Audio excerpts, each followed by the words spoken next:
1,03,000।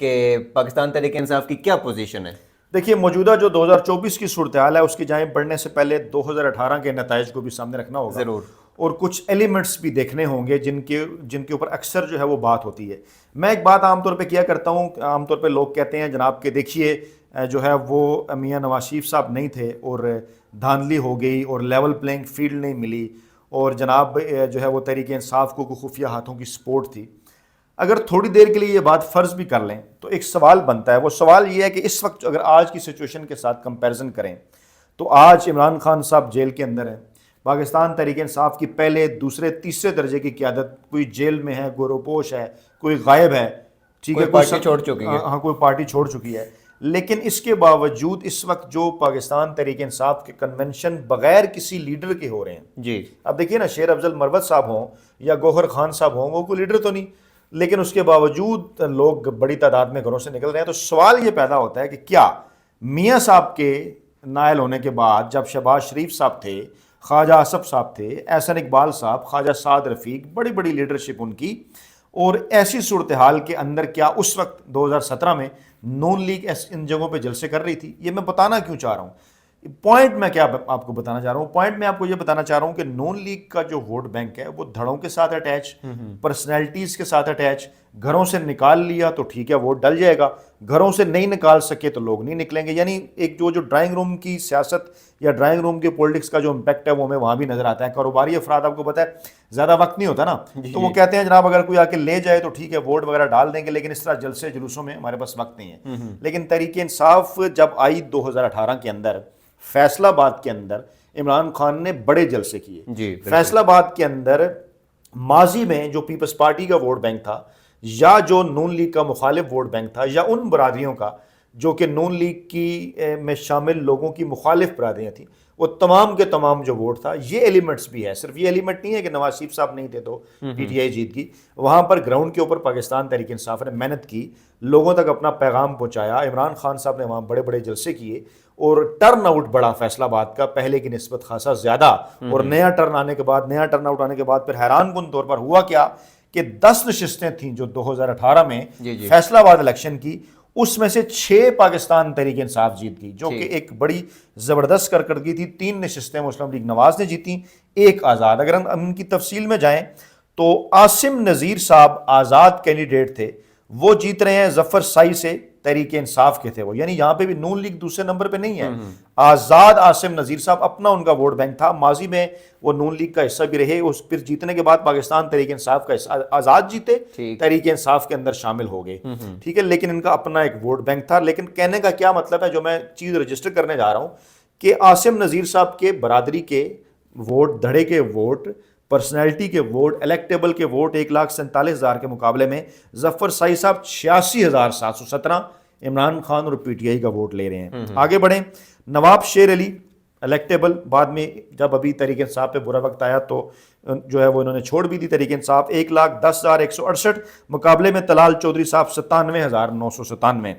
علی گوہر مسلم league نواز کے 77,539. سعد اللہ دوسرے number per P T I کے 66,627. یعنی جو 2 نشستیں نون لیگ نے جیتی اس میں ایک یہ تھی، لیکن کلوز کنٹیسٹ 11,000 کی لیڈ کے ساتھ. اچھا، اسی طرح سے دوسری نشست جو جیتی مسلم لیگ نون وہ تھے جناب شہباز بابر صاحب 95,000 اور مقابلے میں دلدار چیمہ 73,000. یعنی یہاں پہ بھی ایک اچھا مقابلہ کہا جا سکتا ہے. جبکہ دیگر جگہوں کے اوپر جہاں پر پاکستان تحریک انصاف جیت رہی ہے وہاں پہ جناب آپ دیکھ سکتے ہیں کہ 77,920 جو ہے وہ رضا نصر اللہ اور منصور ناصر آزاد 69,000. یعنی اس حلقے کے اوپر پی ٹی آئی جیت رہی ہے، مقابلہ ان کا آزاد امیدوار کے ساتھ ہو رہا ہے. آگے جائیں تو جناب این اے 106 کے اوپر رانا ثناء اللہ صاحب یہ سیٹ جیت رہے ہیں 1,06,137 ووٹ لے کر، لیکن پی ٹی آئی ہار رہی ہے 1,03,000 ووٹ لے کر نثار صاحب. یعنی کم از کم کلوز کنٹیسٹ، انتہائی کلوز کنٹیسٹ. اور اگلے جتنے بھی حلقے ہیں این اے 107 سے این اے 110 تک چاروں حلقے، وہ چاروں کے چاروں پاکستان تحریک انصاف جیتی. خرم شہزاد 1,26,000، فاروق حبیب صاحب 1,12,000، عابد شیر علی صاحب ان سے 2,000 ووٹوں سے ہارے. اسی طرح سے فیض اللہ صاحب 1,23,000، میاں عبد المنان ایک ہیوی ویٹ کینڈیڈیٹ تھے وہ 94,000. اسی طرح راجہ ریاض جو بعد میں بڑے مشہور ہوئے پاکستان تحریک انصاف انہوں نے چھوڑ دی، اور آج کل وہ کہہ رہے ہیں کہ بلکہ ان کا ایک جملہ بڑا مشہور ہوا کہ حلقے میں جاتے ہیں دیکھو ہمیں پہچانتا نہیں، تو وہ یہ کہہ رہے ہیں کہ پتہ نہیں عمران خان صاحب نے کیا جادو کیا ہوا ہے۔ تو اب اس جادو کی طرف میں آپ کو لے کے جاتا ہوں جو آپ نے پوچھا کہ اس وقت وہاں پہ کیا صورتحال ہے۔ صحیح۔ تو جناب صورتحال اس وقت وہاں پہ یہ ہے، جو لیٹسٹ سروے پنجاب کے حوالے سے بھی آئے ہیں حیران کن طور پر، اس سے پہلے بھی ہم بات کر چکے کہ اس وقت سینٹرل پنجاب کے وہ تمام علاقے جہاں پر ماضی میں نواز شریف صاحب جو ہیں وہ عمران خان کے مقابلے میں زیادہ مقبول ہوا کرتے تھے 2013 کے الیکشن تک، وہاں اس وقت جو ہے وہ یہ صورتحال ہے کہ تقریباً جو ہے وہ 60 اور 30 کا جو کمبینیشن ہے وہ چل رہا ہے، یعنی 60 اور 30 کا تناسب جو ہے وہ چل رہا ہے، چاہے وہ لاہور ہو، فیصل آباد ہو، ملتان ہو، اور اس وقت بھی بالکل اسی قسم کی پوزیشن ہے۔ یعنی کہ یہ جو 3 نشستیں ہیں جو میں نے آپ کے سامنے رکھی، یہ عاصم نذیر صاحب کی، رانا ثناء اللہ صاحب کی اور طلال چودھری صاحب کی، یہاں پر جو ہے وہ بظاہر مسلم لیگ نواز جو ہے وہ اس وقت تک جو ہے وہ آگے نظر آ رہی ہے، تمام تر سختیوں کے باوجود، تمام تر قیادت روپوش ہونے کے باوجود، تمام تر جو ہے وہ میڈیا کے ایک یک طرفہ بیانیے کے باوجود، عمران خان کا بیانیہ، فیصل آباد کے اندر بھی جو لیٹسٹ سروے آ رہے ہیں، جو مختلف ادارے سروے کر رہے ہیں، وہ اپنی جگہ جو ہے وہ اس عمران خان کی مقبولیت کی جو ایک لہر ہے وہ برقرار ہے، اور ابھی بھی یہی پوزیشن ہے کہ 10 میں سے جو 7 نشستیں ہیں وہاں پر 6 کم از کم جو نشستیں ہیں وہاں پر جو پاکستان تحریک انصاف ہے وہ نون لیگ کے مقابلے میں بہتر پوزیشن کے اندر ہے۔ ایک جو نشست ہے وہاں پر جو ہے وہ کلوز کنٹیسٹ جو ہے وہ نظر آ رہا ہے، جو کہ رضا نصر اللہ ولی اور منظور ناصر صاحب ولی جو سابقہ NA 105 تھی۔ اس کے علاوہ باقی جو نشستیں ہیں وہاں پر پاکستان تحریک انصاف نون لیگ کے مقابلے میں آگے نظر آ رہی ہے، یعنی سیم وہی 2018 والی سچویشن نظر آ رہی ہے، 10 میں سے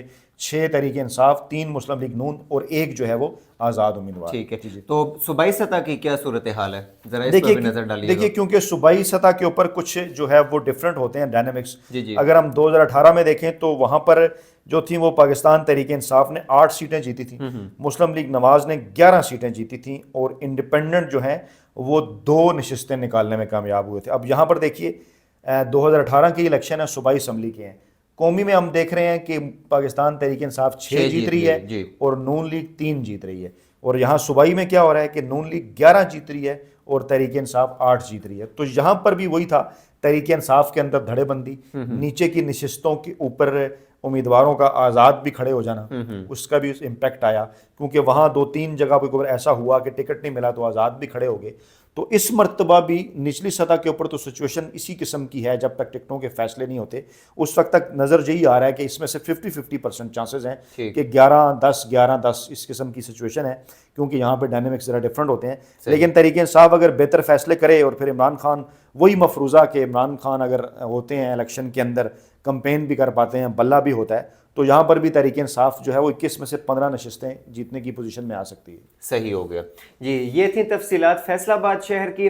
پاکستان الیکشن سیل نے ٹویٹر پر فیصل آباد سے متعلق ایک سروے جاری کیا ہے، اس کے نتائج ہمارے ناظرین اپنی اسکرین پر دیکھ سکتے ہیں۔ کل ایک نئے شہر اور ایک نئی ویڈیو کے ساتھ آپ کے سامنے حاضر ہوں گے، تب تک کے لیے اللہ حافظ۔